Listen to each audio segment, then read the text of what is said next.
Hola, ¿qué tal? Muy buen día, bienvenido a nuestra reunión virtual. Esta mañana vamos a seguir con nuestro estudio del libro de Jueces. Ya estamos en el capítulo 6, entonces si lo tienes ahí, velo buscando. Ahorita vamos a empezar a leer. Pero esta mañana quiero empezar con un tema que creo que todos podemos coincidir y es el vivir bien, ¿no? A lo mejor hay muchas opiniones de qué significa vivir bien, pero en términos generales, ¿no? Yo creo que todos podríamos pensar que vivir bien es algo que todos queremos. Y nos podemos referir a lo mejor a pues no batallar tanto, a no tener muchos problemas, a podernos divertir, llevarla en paz, ¿verdad? No tener a lo mejor dificultades económicas. Y mal que bien, podríamos llegar a un consenso de lo que significa para todos nosotros el vivir bien, ¿no? Con algunas diferencias que si entramos a los detalles, pues bueno, nunca acabaríamos, pero en términos generales creo que podríamos estar de acuerdo. Y por el contrario, ¿no? Vivir mal, creo que todos podemos estar de acuerdo que nadie queremos vivir mal, nadie queremos estar batallando pues con la salud o con la inseguridad o estar llenos de problemas, ¿no? En la familia, en el trabajo. O nadie queremos vivir aterrados, ¿verdad? De vivir bajo temor o en guerra o en crisis.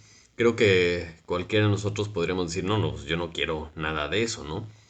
Y es algo muy natural en el ser humano el anhelar no tener problemas, ¿no? Poderse divertir, poder vivir en paz, tener tranquilidad. Y muchas veces, si somos francos y entendemos cómo funciona el mundo, pues no podemos esperar una vida utópica, una vida perfecta, porque si creemos lo que dice la Biblia, pues eso solamente se logra en el cielo, ¿no? Porque el mundo está infestado de pecado y pues donde hay pecado siempre va a haber algo que no funciona bien. Pero en términos generales también no está mal querer vivir bien, no está mal querer vivir sin tantos problemas, ¿no? Pero si analizamos nuestras vidas, eh, y no me refiero en lo personal, sino en términos generales en la historia de la humanidad, o sea, ¿por qué no se puede vivir bien? ¿Por qué no pasan muchos años sin que haya problemas grandes, sin que haya problemas con el gobierno, con la economía, con las guerras? O sea, ¿por qué? O sea, ¿por qué no se puede, no? Y muchas veces ya a nivel personal pensamos, híjole, es que qué mala suerte, ¿no? Porque pasó esto o lo otro. O usamos frases medio raras así como que es que no se han alineado los astros, ¿no? Pensamos en que a lo mejor es el karma. O el universo está en mi contra. Y empezamos a como que echarle la culpa a ciertas cosas. Pero todo esto pues no es verdadero, ¿no? Porque sabemos que Dios está en control. Entonces, con esto de vivir bien o vivir mal y entender que Dios está en control de absolutamente todas las cosas, el pasaje de hoy nos presenta a la nación de Israel batallando, ¿no? Batallando nuevamente, con muchos problemas, pero toca la causa detrás de estos problemas. Y como hemos estado haciendo, pues vamos a ver qué aprendemos nosotros con este pasaje. Entonces acompáñame a Jueces capítulo 6 y vamos a leer desde el versículo 1. Y dice así. Los hijos de Israel hicieron lo malo ante los ojos de Jehová, y Jehová los entregó en mano de Madián por 7 años. Y la mano de Madián prevaleció contra Israel. Y los hijos de Israel, por causa de los madianitas, se hicieron cuevas en los montes y cavernas y lugares fortificados. Pues sucedía que cuando Israel había sembrado, subían los madianitas y amalecitas y los hijos del oriente contra ellos. Subían y los atacaban. Y acampando contra ellos, destruían los frutos de la tierra, hasta llegar a Gaza, y no dejaban qué comer en Israel, ni ovejas, ni bueyes, ni asnos, porque subían ellos y sus ganados, y venían con sus tiendas en grande multitud como langostas. Ellos y sus camellos eran innumerables, así venían a la tierra para devastarla. De este modo empobrecía Israel en gran manera por causa de Madián. Y los hijos de Israel clamaron a Jehová. Cuando los hijos de Israel clamaron a Jehová a causa de los madianitas, Jehová envió a los hijos de Israel un varón profeta, el cual les dijo, así ha dicho Jehová, Dios de Israel, yo os hice salir de Egipto, y os saqué de la casa de servidumbre, os libré de mano de los egipcios, y de mano de todos los que os afligieron, a los cuales eché de delante de vosotros y os di su tierra. Y os dije, yo soy Jehová vuestro Dios. No temáis a los dioses de los amorreos, en cuya tierra habitáis. Pero no habéis obedecido mi voz. Hasta ahí vamos a leer esta mañana. Padre Santo, te damos muchas gracias por la oportunidad que nos das de reunirnos nuevamente, aunque sea por medio de la tecnología, Señor, de tomarnos un tiempo para buscar tu palabra, para buscar tu verdad, Señor. Te pido esta mañana que tu palabra nos hable, Señor, que tu espíritu nos enseñe algo nuevo, algo que tengamos que ajustar, cambiar, Señor, para que nuestra vida refleje lo que somos, lo que creemos en ti, Señor, y que te podamos glorificar con nuestra vida. Te pido que nos ayudes y nos guíes a tu verdad, Señor. Te lo pedimos en el nombre de Jesús. Amén. Amén. Ok. Entonces, con este pasaje vemos que el ciclo de desobediencia vuelve a comenzar, ¿no?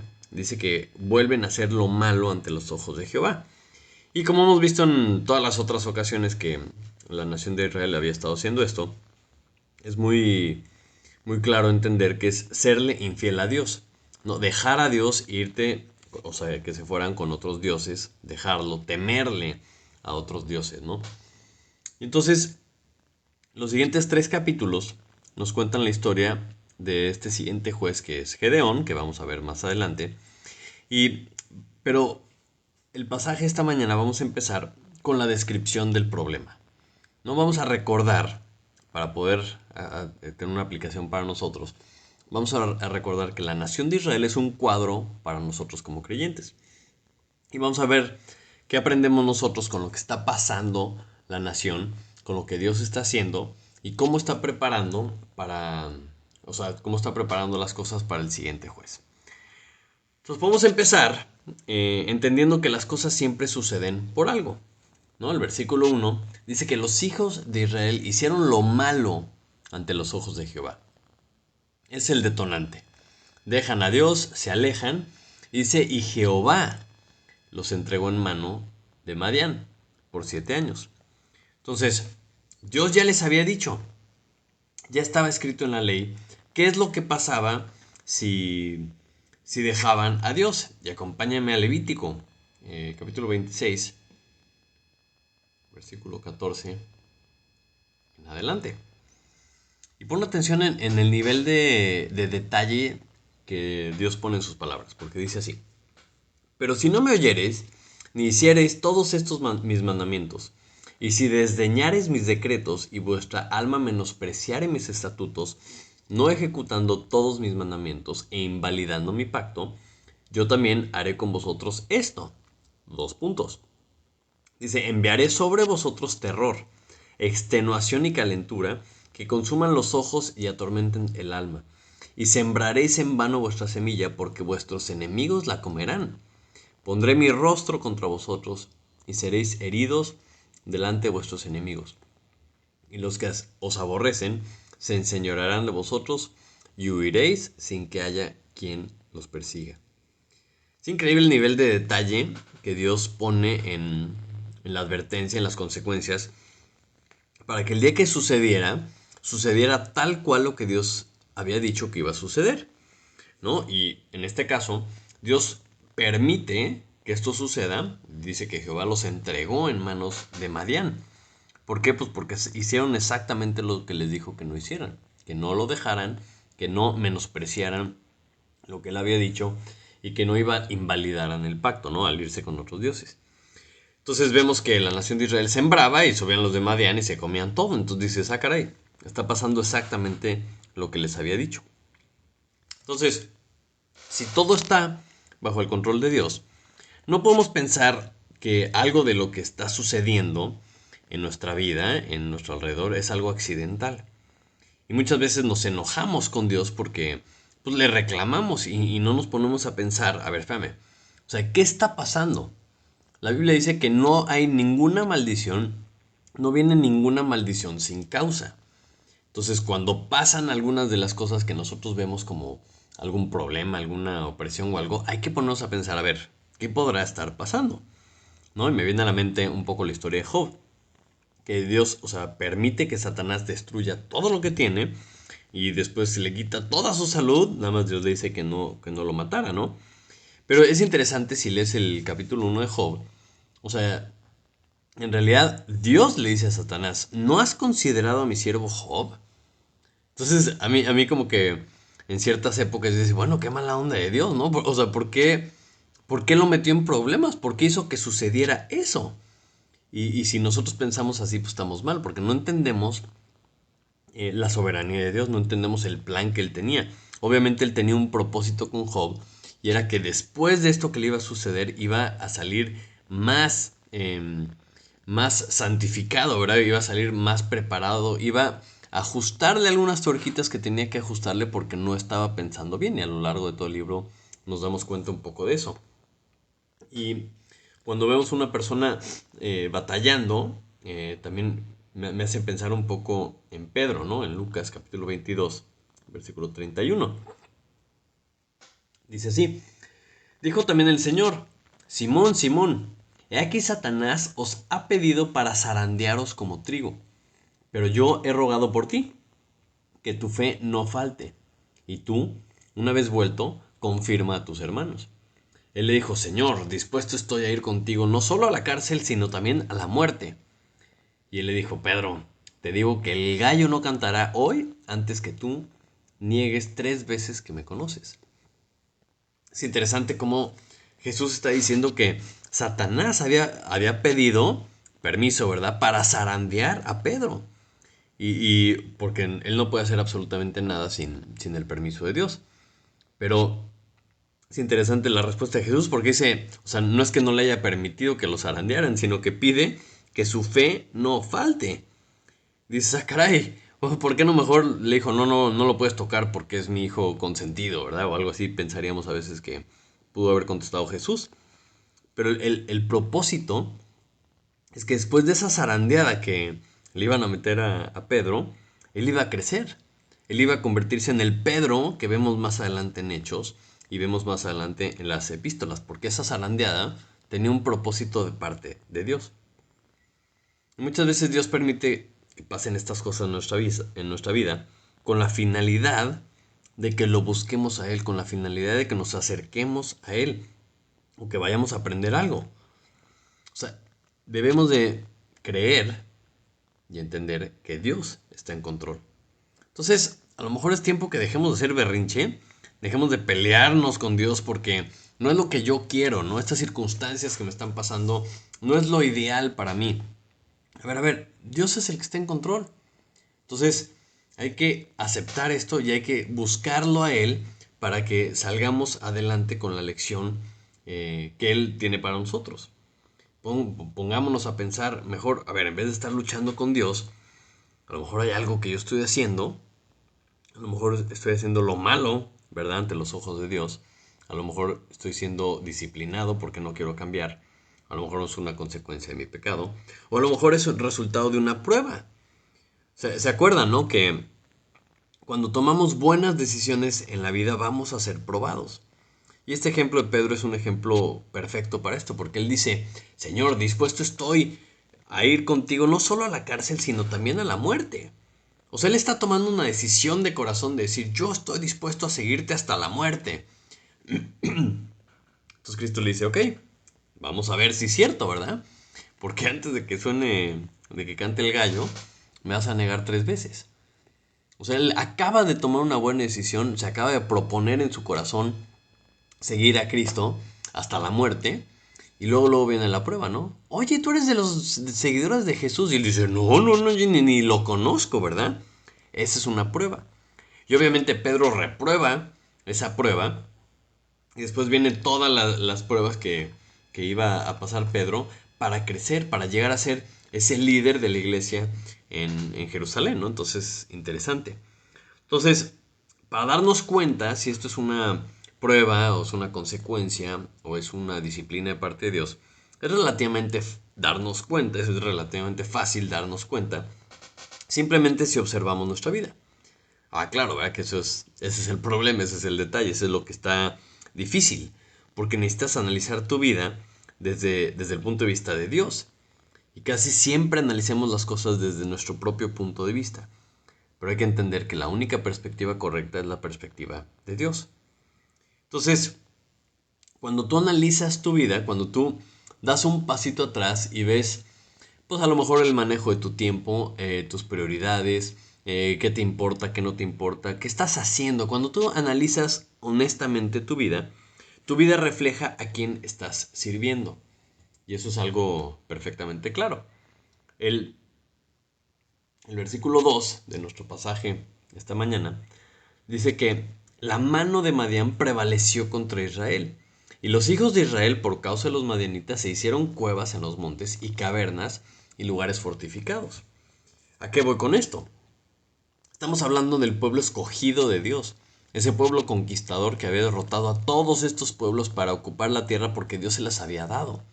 Era un pueblo que debían de reflejar la grandeza de Dios para que todas las naciones de la tierra pudieran conocer a Dios. Y de repente están viviendo escondidos, están viviendo en cavernas, o sea, están completamente alejados del plan de Dios. Y con que hubieran dado un paso para atrás y decir, a ver, espérame, aquí estamos en las montañas escondidos cuando se supone que toda esta tierra es nuestra porque Dios nos la prometió. Se pudieron haber dado cuenta fácilmente, ¿verdad? Y vemos aquí que la mano de Madián prevaleció contra Israel. Y dice, a ver, espérame, esto está mal, esto está completamente mal. Porque ahora sí que ¿por qué estaban azorrillados por estos enemigos de Dios? A lo mejor no te acuerdas quién es Madián, ¿verdad? Pero es un descendiente de Abraham, ¿no? Con la esposa que tuvo después de que murió Sara, Setura. Y es el pueblo, de Madián, que por consejo de Balaam hizo que se alejara de Dios la nación de Israel, ¿no? Para irse en pos de Baal peor. Ese super consejo de Balaam que dijo, híjole, es que no hay manera de ganarles a Israel porque pues tienen al Dios verdadero, ¿verdad? De su lado. Entonces lo que dice es, ya sé, la única forma en la que los pueden vencer es si los desvían de Dios, si los alejan de Dios. Y por eso en Números capítulo 25, versículo 16, Dios le da la instrucción a Moisés de que los tenían que destruir. Dice, y Jehová habló a Moisés diciendo, hostigad a los madianitas y heridlos, por cuanto ellos os afligieron a vosotros con sus ardides, con que os han engañado en lo tocante a Baal peor, lo que le estaba diciendo, ¿no? Y en lo tocante a Cosbi, hija del príncipe de Madián, su hermana, la cual fue muerta el día de la mortandad por causa de Baal peor. Es decir, Balaam les aconsejó, ¿no? Cásense, mézclense y llévenlos hacia Baal peor. Y hubo una gran mortandad en Israel porque los alejaron de Dios. Entonces Dios les da la instrucción de destruirlos porque eran los alejadores de Dios. Este pueblo que había estado alejando a la nación de Israel de Dios. Y claramente pues no los destruyeron, ¿verdad? Porque ahí seguían y se habían fortalecido. Y es interesante que el nombre Madián significa batalla, lucha. O sea, están batallando la nación de Israel contra esta nación que debió haber sido destruida desde hace mucho tiempo atrás. Entonces, al hacer esto, pues la vida de la nación cambió radicalmente. En vez de ser el pueblo conquistador, dueño de la tierra, estaban viviendo en cuevas. Entonces, cuando se alejan de Dios, cuando llega esta consecuencia de su pecado, vamos a ver las características de cómo los ataca el enemigo, cuál es la estrategia que estaban siguiendo en el versículo 3 de capítulo 6 de Jueces. Dice, pues sucedía que cuando Israel había sembrado, subían los madianitas y amalecitas y los hijos del oriente contra ellos, subían y los atacaban. Y acampando contra ellos, destruían los frutos de la tierra hasta llegar a Gaza, o sea, toda esa región. Y no dejaban qué comer en Israel, ni ovejas, ni bueyes, ni asnos. Porque subían ellos y sus ganados y venían con sus tiendas en grande multitud como langostas, ¿no? Ellos y sus camellos eran innumerables. Así venían a la tierra para devastarla. De este modo empobrecía a Israel en gran manera por causa de Madián. Y los hijos de Israel clamaron a Jehová. Entonces se cumple tal cual lo que Dios les había advertido, ¿no? Están aquí sembrando, están trabajando la tierra y no la comían ellos, se la comían otros. El enemigo ataca el fruto. Todo lo que estás trabajando se lo lleva el enemigo. Estaban oprimidos, eran innumerables, o sea, era una cantidad de personas que, o sea, como langostas, ¿no? Una plaga de langostas es de las peores porque devastaba todo el campo, ¿no? y así los compara a Dios como una plaga de langostas. Y dice que eran innumerables, o sea, era muy difícil vencerlos, humanamente, básicamente era imposible. Y el resultado es que la nación gloriosa escogida de Israel, en vez de ir hacia arriba, iban empobreciendo y se estaban yendo en sentido contrario al plan de Dios. Entonces, ¿cómo se compara esto, verdad? Esta forma en la que estaba viviendo la nación de Israel con el plan de Dios. En vez de estar poseyendo la tierra y fructificando y glorificando a Dios, estaban viviendo en cuevas. Entonces, cuando tú comparas tu vida, cuando tú comparas la situación en la que te encuentras con el plan de Dios, es importante dar un paso atrás y decir, a ver, ¿estoy viviendo como Dios quiere que viva? ¿O estoy completamente alejado del plan de Dios?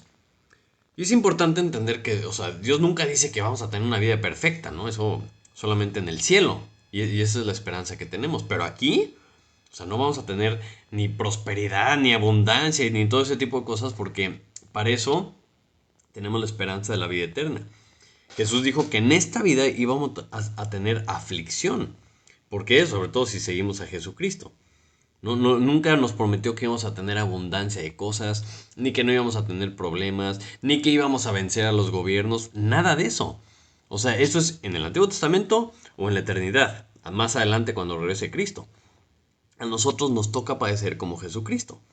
Ahora, eso no significa que no podamos vivir más o menos bien, porque sí nos hace muchas promesas Jesús y sí nos hace muchas promesas la Biblia en el Nuevo Testamento. Por ejemplo, Romanos 14, 17.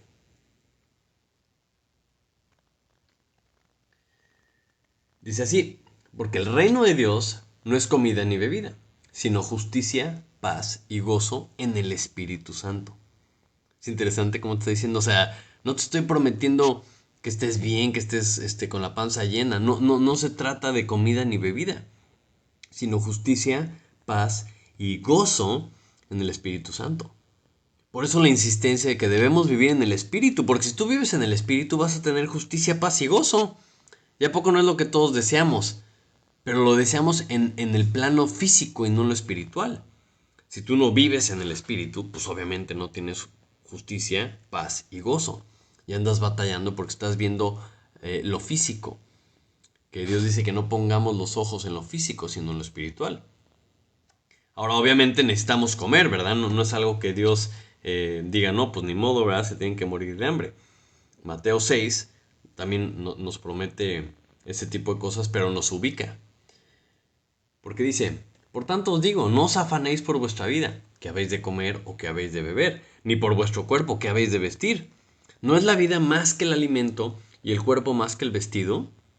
Está diciendo una pregunta como retórica, ¿verdad? O sea, ¿a poco no?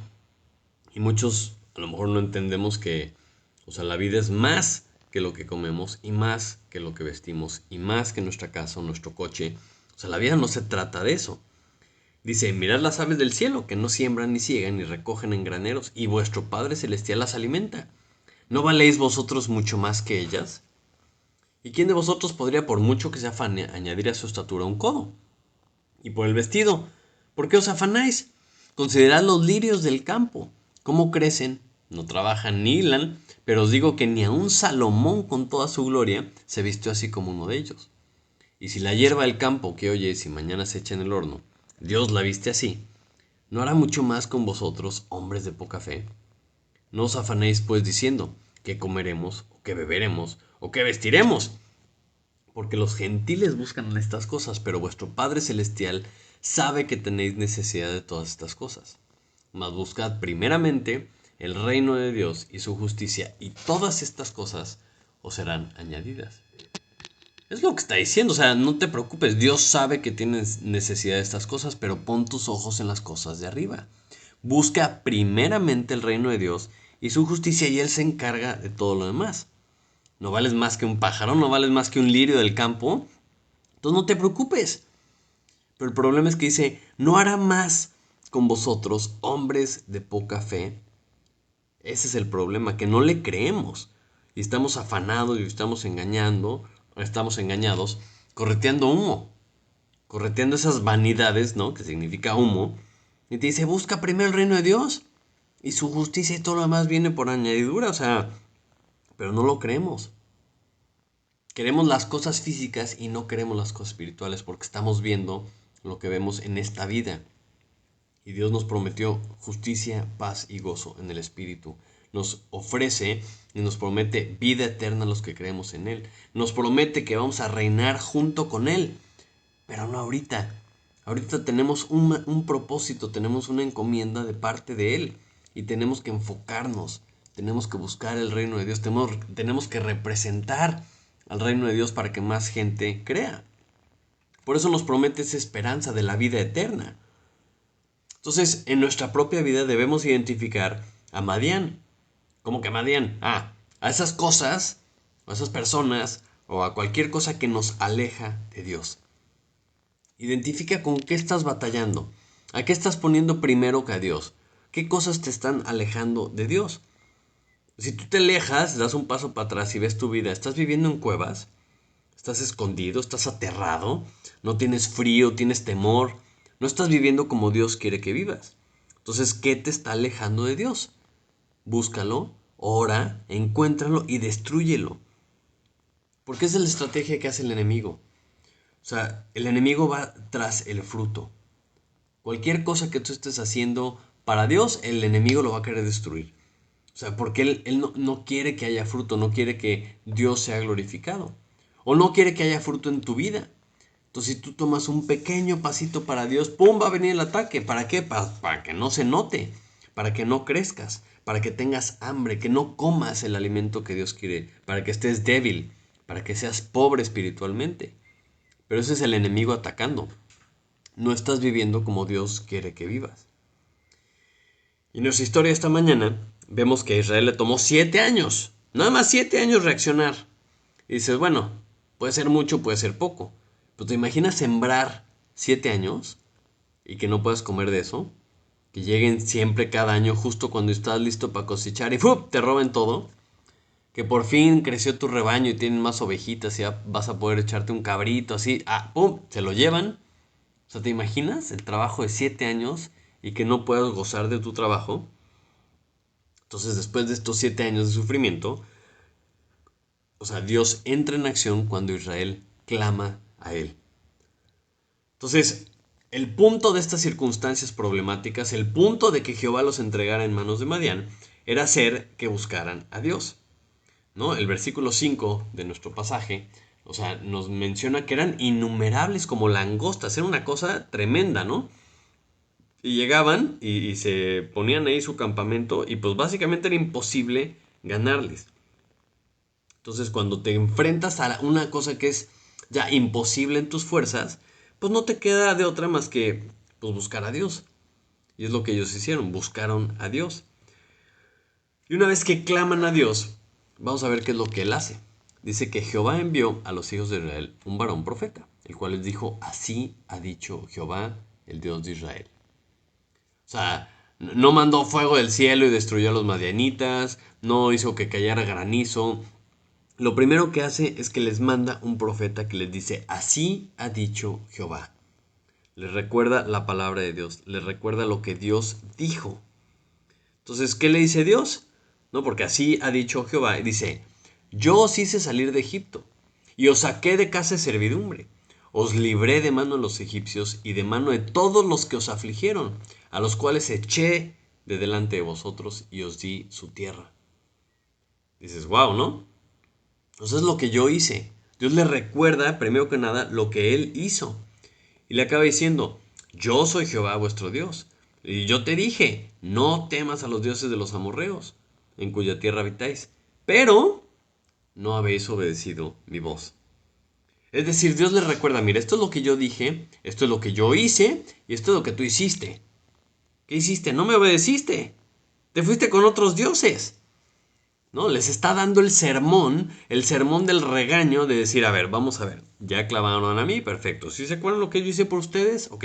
¿Sí se acuerdan lo que yo les había dicho? Sí. ¿Y ustedes qué hicieron? Pues desobedecimos, ¿no? O sea, me imagino a mi hijo adolescente, ¿no? Recibiendo el sermón, recibiendo el regaño, diciendo, sí, sí, está bien, sí, perdón, ¿no? Entonces, muchas veces en nuestra vida como que no nos gusta esta parte. Queremos que Dios simplemente meta su mano y haga maravillas y no estamos dispuestos a ver, a sentarnos tantito y decir, a ver, estoy ante una situación imposible. O sea, no puedo hacer ya nada en mis fuerzas. Esto es una cosa que yo ya no puedo con esto. Ah, bueno, Dios lo permite para que acudamos a Él. Pero cuando acudimos a Él debemos de ser conscientes que nos va a decir. Y nos va a hacer una secuencia de preguntas como la que viene aquí. Dice, a ver, lo primero que nos va a preguntar es, ¿qué dice? ¿Qué dice Dios? O sea, si sabes lo que dice Dios o no. ¿Conoces su palabra? Porque si no conocemos lo que Él nos ha dicho, si no conocemos su voluntad, pues no podemos ver qué estamos haciendo mal. Muchas veces simplemente queremos su ayuda, pero no estamos dispuestos a sentarnos y escuchar el sermón.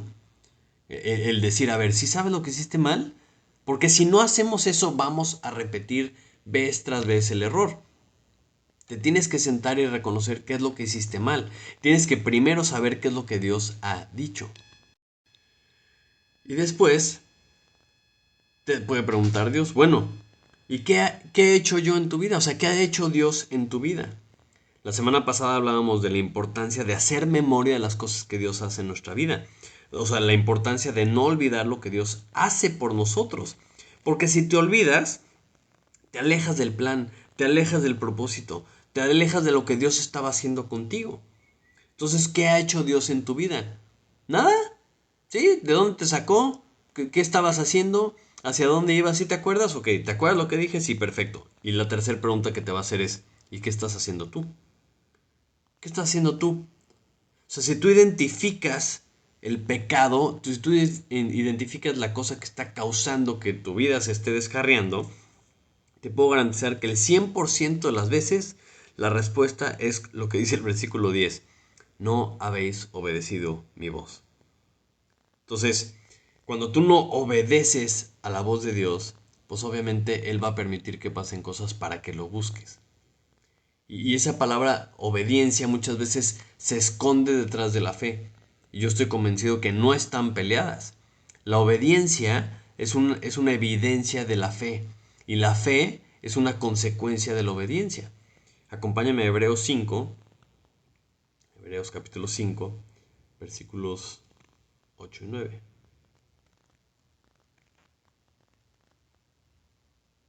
Dice así, hablando de Jesús, ¿no? Aunque era hijo, por lo que padeció, aprendió la obediencia. Y habiendo sido perfeccionado, vino a ser autor de eterna salvación para todos los que le obedecen. Se me hace impresionante que, o sea, Cristo nos pone el ejemplo perfecto de obediencia. Obedeció a la perfección la ley. Siendo que a lo mejor no lo necesitaba porque no tenía pecado, ¿verdad? Era el Hijo de Dios. Se pudo haber ahorrado ciertas cosas, pero él fue el ejemplo perfecto de obediencia. Y obedeció al Padre, haciéndose obediente hasta la muerte y muerte de cruz. Y gracias a su obediencia es que nosotros tenemos salvación. Entonces, cuando leemos un pasaje como Romanos, capítulo 10, versículo 16, en el que dice, mas no todos obedecieron al Evangelio, pues Isaías dice, Señor, ¿quién ha creído a nuestro anuncio? Es interesante que el Evangelio son las buenas noticias. ¿Cuáles son las buenas noticias? Que Jesús vino a morir, que el que cree en Él tiene salvación, que tienes la forma de ser reconciliado con Dios. Y dice, no todos obedecieron al Evangelio. Si tú entiendes que la obediencia de Jesucristo abrió la posibilidad de la salvación y somos seguidores de Cristo, o sea, Cristo obedeció en el sentido de que murió. Y eso, o sea, y no solo murió, sino que también hizo discípulos. Eso es a lo que vino, ¿no? Si vemos los 3 años y cacho de su ministerio, hizo discípulos y murió. ¿Y qué es lo que nos pide Dios a nosotros? Que muramos a nosotros mismos y que hagamos discípulos. Es interesante que la obediencia de Cristo desata la salvación y nuestra obediencia desata la salvación de los que escuchan. Es una cadenita de obediencia, es una cadenita de morir igual que Cristo y de hacer discípulos. Entonces, las personas que escuchan, las personas que obedecen al Evangelio, los que creen en las noticias, se vuelven hijos de Dios. Y si son hijos de Dios, se vuelven seguidores de Jesucristo y debemos de imitar lo que Él hizo. Y Él padeció por obediencia, y ese padecimiento que muchas veces nosotros no queremos padecer, no queremos batallar, no queremos hacer nada de lo que Dios nos dice porque nos va a llevar a un lugar que no queremos estar. Nos va a quitar de nuestra comodidad o algo está pasando que no queremos obedecer. Pero debemos entender que esa desobediencia está negándole la salvación a muchas personas. Entonces, a lo mejor me dices, bueno, no, pero yo soy una buena persona. ¿A qué te refieres con que yo no obedezco? A ver. O sea, hay muchas cosas que Dios nos dice que debemos obedecer. Y a lo mejor no estás obedeciendo en confiar en Él. A lo mejor no estás obedeciendo en alejarte de esa persona que no te conviene o de esas amistades que te están alejando de Dios. A lo mejor no estás obedeciendo en dejar de hacer esto o aquello. No estás obedeciendo en amar a tu esposa. No estás obedeciendo en respetar a tu marido. A lo mejor tú no estás obedeciendo porque no respetas la ley. Para ti son sugerencias. O a lo mejor tú no pagas tus impuestos. A lo mejor tú tienes otros dioses. No te gusta llamarles así, pero pues puede ser el fútbol, puede ser el dinero, puede ser el trabajo, puede ser cualquier otro tipo de dioses. A lo mejor no estás obedeciendo en dejar de ver esto. A lo mejor estás blasfemando la palabra de Dios, porque no estás viviendo conforme a lo que Dios dice que vivas. A lo mejor tienes malos pensamientos, a lo mejor vives en pleitos, en griterías, a lo mejor tienes flojera. ¿Le sigo? Porque debemos morir a nosotros y debemos hacer discípulos, seguir el ejemplo de Cristo. Entonces siempre hay una explicación de las cosas que nos pasan en la vida, pero si no nos acercamos a Dios, si no clamamos a Él, pues no vamos a ver su mano poderosa. A lo mejor no aprendemos la lección, a lo mejor no cambiamos lo que Dios quiere que cambiemos, a lo mejor no vamos a aprender obediencia, no vamos a ser perfeccionados porque no estamos obedeciendo. Vamos a seguir viviendo en cuevas, vamos a seguir sufriendo, vamos a seguir no viviendo la vida que Dios quiere que vivamos. Estamos fuera de su plan, fuera de su voluntad, ¿no? Y vamos a seguir así hasta que no acudamos a Dios, hasta que no hagamos lo que Él quiere que hagamos de todo corazón. Me hace pensar, la nación de Israel se tardó a lo mejor 7 años en hacer esta conexión de decir, híjole, ¿no? ¿Por qué si Dios dice que debemos de ser la nación de Israel, el pueblo escogido y demás, ¿por qué estamos viviendo así? A lo mejor cuánto tiempo vas a dejar pasar tú en tu vida para darte cuenta que no es la vida que Dios quiere que estés viviendo. O sea, si tú no crees lo que Dios dice, pues entonces te estás alejando cada vez más de su plan. A lo mejor tú me dices, bueno, pero yo no creo en el cielo, yo no creo en el infierno. Si tú no crees lo que Dios dice, esta es la mejor vida que vas a tener. Porque la que sigue no te va a gustar para nada. O sea, no debemos de buscar el cielo en la tierra porque eso es algo que no existe. O sea, no podemos aspirar a una vida perfecta en este mundo porque es imposible por causa del pecado. Pero sí podemos vivir en paz con Dios. Y sí podemos vivir una eternidad junto con Él. Porque el plan de Dios desde el principio era vivir con Él para siempre. Ese plan se vio un poco truncado, ¿verdad? Por causa del pecado.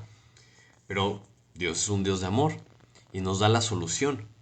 Él sabe que la paga del pecado es la muerte, la separación de Dios para siempre. Pero Él mismo mandó la solución en su Hijo Jesucristo, que fue obediente. Obediente al Padre en morir. Morir en nuestro lugar. El justo murió por los injustos, para que todo aquel que en Él cree no se pierda, mas tenga vida eterna. Esa es la posibilidad que Dios nos da. Ese es el regalo tan increíble que nos demuestra el amor que Dios nos tiene.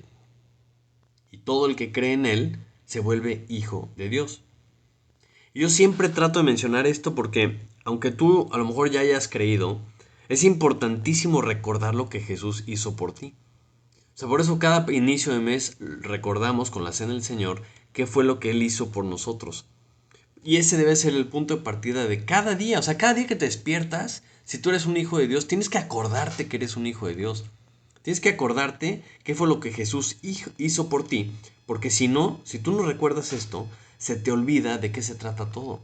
y vas a vivir un día sin el propósito correcto, sin la vista puesta en las cosas de arriba. Entonces, si tú estás pasando por algo que a lo mejor no se parece a la vida que Dios quiere que estés viviendo, pues analiza. O sea, ¿por qué será? ¿Por qué será? O sea, ¿es una consecuencia del pecado? ¿Estoy haciendo algún pecado que estoy sufriendo las consecuencias? Bueno, pues analízalo. O a lo mejor hay algo que tú ya sabes que estás haciendo mal, pero que no quieres cambiar. Entonces, pues Dios a lo mejor te está disciplinando. O a lo mejor estás tomando buenas decisiones en la vida. Estás empezando a decir, no Señor, yo voy contigo no solo a la cárcel, sino hasta la muerte. Ah, bueno, a lo mejor entonces estás siendo confrontado con pruebas. Sea cual sea tu situación, si estás batallando, me encanta esto. ¿Por qué? Porque la única opción que tenemos, sea cual sea nuestra situación, es buscar a Dios. Es clamar a Él, decirle, Señor, que no me falte la fe, que salga adelante de esta prueba. No, perdóname por esto que he hecho. Señor, clamo a ti, ayúdame, échame la mano, ayúdame a enderezar el barco. Entonces, ¿cómo te das cuenta de que algo está mal en tu vida? No necesitamos inventar el hilo negro. Si eres un hijo de Dios, tienes el Espíritu Santo y el Espíritu Santo no te deja tranquilo, te dice, otra vez estás en esto. Te dice, hey, no puede ser que estés aquí y tú, no me estés molestando, ¿verdad? Tenemos la palabra de Dios para ir. Así ha dicho Jehová. ¿Qué te dice Dios? ¿Qué estás haciendo mal en tu vida?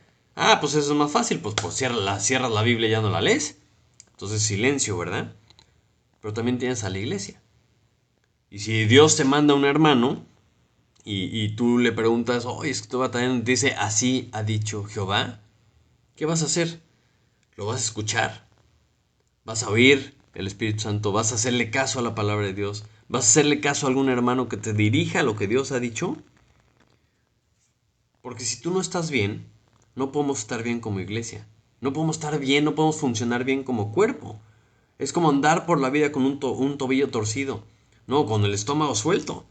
Pues no podemos cumplir lo que la cabeza quiere que hagamos, ¿verdad? Si andamos mal. Y eso es lo que tenemos que entender. O sea, Dios nos ha dado las herramientas para darnos cuenta, para que no pasen 7 años y no tengamos la claridad mental de decir, a ver, espérame, algo estoy haciendo mal, ¿o qué está pasando? Señor, clamo a ti, ayúdame, sácame de esto, ¿verdad? Entonces, ¿qué dice Dios?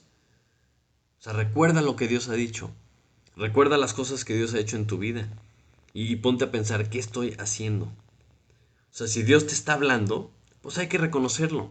Hay que arrepentirnos, hay que cambiar lo que tengamos que cambiar, o hay que agarrarnos de Él, ¿no? Si es una prueba, porque entonces, cuando hacemos esto, cuando lo buscamos a Él, cuando acudimos a Él, entonces vamos a ver su solución. Ahora sí, entonces viene su rescate. Ahora sí, vamos a poder seguir adelante con su plan y vamos a seguir con su propósito, no solo para nuestra vida, sino para la vida de nuestra iglesia, para el servicio, para el ministerio que Dios nos ha dado como iglesia. Y así es como vamos a terminar esta mañana, porque la siguiente semana vamos a ver precisamente eso. ¿De qué forma? Una vez que Dios los confronta, una vez que les dice lo que están haciendo mal, ahora sí, mete su mano y levanta al siguiente juez. Entonces, para poder esperar eso en nuestras propias vidas, tenemos que hacer lo mismo. Ser confrontados por Dios, analizar nuestras vidas y decir qué es lo que estamos haciendo mal, cómo nos alejamos, cambiar y dejar nuestras vidas en sus manos. Vamos a orar. Padre Santo, te quiero dar muchísimas gracias porque nos dejas estas pistas, Señor, nos dejas estos ejemplos en tu palabra, Señor, en donde podemos ver a la nación de Israel, Señor, y de qué forma podemos hacer un paralelo con nuestras vidas, Señor, para pues, no hacer lo mismo que ellos hicieron mal y también imitarlos en las cosas que hacen bien, Señor.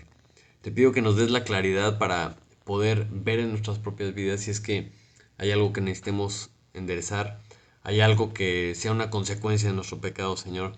Si es una prueba porque estamos tomando buenas decisiones, Señor, te pido que nos des la fuerza, que no nos falte la fe, Señor, y sigamos adelante, que nos agarremos de ti, que veamos muy pronto, Señor, tu mano poderosa en lo que necesitamos ver para creerte más, Señor, para proclamar a los cuatro vientos lo que tú eres, Señor, la grandeza y la realidad que, o sea, que tú presentas en nuestras vidas, Señor. Te pedimos que nos ayudes, Señor, Queremos alabarte, queremos bendecirte, queremos glorificarte con nuestras vidas, Señor. Y todo esto te lo pedimos en el nombre de Jesús. Amén. Amén, pues muchísimas gracias. Es un placer que hayas podido unirte a esta reunión virtual. Te esperamos también cuando sea de forma presencial para podernos gozar juntos. Que Dios te bendiga, que tengas una excelente semana y nos vemos hasta